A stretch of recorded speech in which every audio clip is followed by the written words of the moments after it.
তো আপনার ভালোবাসার মানুষ প্রিন্স মামুন, তাকে আপনি মামলা দিয়ে দিলেন ভালোবাসার এই দশা। যেটা দশাটাই আসছে অনেক পরে। যদি মামলাটাই প্রধান হতো তাহলে ওর অনেক অ্যাক্টিভিটিস ছিল, সেটার জন্য বারে বারে দেওয়া যেত। কিন্তু কিন্তু আমার যেটা হয়েছে, এটা কি ভয় দেখানোর মামলা ছিল? আমার যেটা হয়েছে যে আমি প্রিন্স মামুনকে তখনও কন্ট্রোল করতে পারছিলাম না কিছু কিছু খারাপ ব্যাপারগুলো থেকে। আপনি কি মনে করেন যে আমার মনে হয়েছে সে কিন্তু কারাগার থেকে ফেরার পরে সে কিন্তু অনেক শুধরে গেছে, তার মধ্যে একটা সংশোধন আসছে, তার মধ্যে অনেক বড় একটা চেঞ্জ আসছে, যেটা আমি 4 বছরে করতে পারি নাই।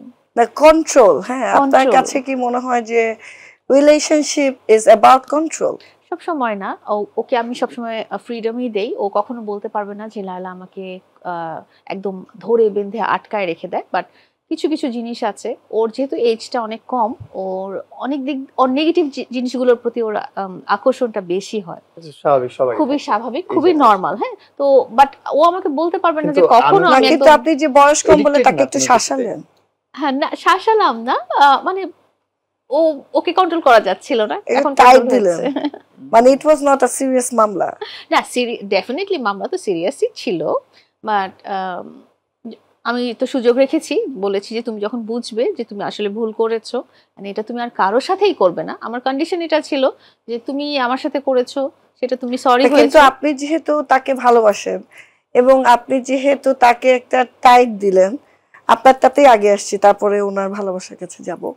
সো সেই ক্ষেত্রে সে আর কারোর সাথেই করবে না, এই যে কথাটা বলছেন, প্রিন্স মামুনের যদি এখন একটা অল্প বয়সী কোচি গার্লফ্রেন্ড হয়, তখন কি আপনি আবার একটা টাইট দিবেন না? না, দিব না, কারণ এটা হচ্ছে রিয়ালিটি হচ্ছে যে প্রিন্স মামুন আর আমার এজের ডিফারেন্সটা অনেক বেশি, এন্ড ও লাইফে পার্সোনালি সেটেল হবে, এটাই খুব নরমাল, এটাই আমাকে মেনে নেওয়া উচিত। আপনাদের দুজনের যে ডিফারেন্স, এরকম অনেক ডিফারেন্স সহ অনেক কাপলকে আমি দেখেছি এই সমাজে এক হতে ভালো আছে। হ্যাঁ, ভালো আছে, বা লং রানে ভালো আছে কিনা সেটা নিয়ে আই হ্যাভ ডাউট, বাট তাদের একটা সময় পর্যন্ত খুবই ভালো কেটেছে।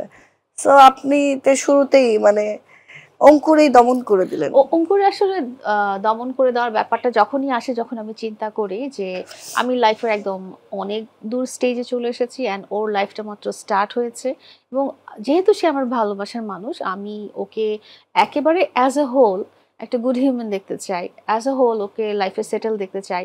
এখন ও যদি আমাকে ভালোবাসার পরও আমি বেঁচে থাকতে আরেকজনকে ভালোবেসে ফেলে, আমি এরকম না যে আমি ওকে আটকায় রেখে দেবো।